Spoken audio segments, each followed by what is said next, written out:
পরবর্তী প্রশ্ন, যদি কেউ মহারণার টাকা না দিয়ে এই মেলামেশা করে তাহলে সেটা কি হালাল হবে না হারাম হবে?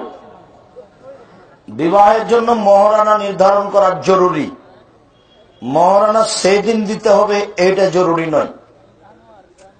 মহারণা বাকি রেখে মেলামেশা সংসার চলে।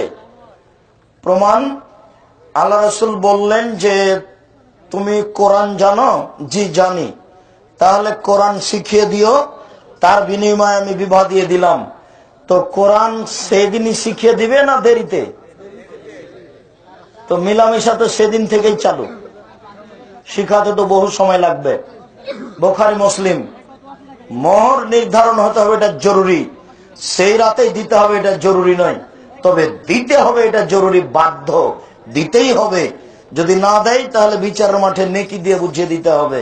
মহারণা কর্য স্বরূপ দিতেই হবে। শুকরিয়া। পরবর্তী প্রশ্ন, বিবাহের মধ্যে সবচেয়ে কম মহারণা কত নির্ধারণ করা যাবে? বিবাহের মধ্যে সবচেয়ে কম মহারণা কত হবে তা রাসূল সাল্লাল্লাহু আলাইহি ওয়াসাল্লাম উল্লেখ করেননি।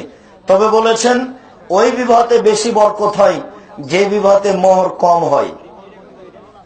ওই বিবাহতে বেশি বরকত হয় যাতে মোহর কম হয়। তবে আল্লাহ রাসূলের এক স্ত্রীর বিবাহতে অনেক টাকা মোহর ছিল, আজকের বাজারে প্রায় 50 লক্ষ হবে।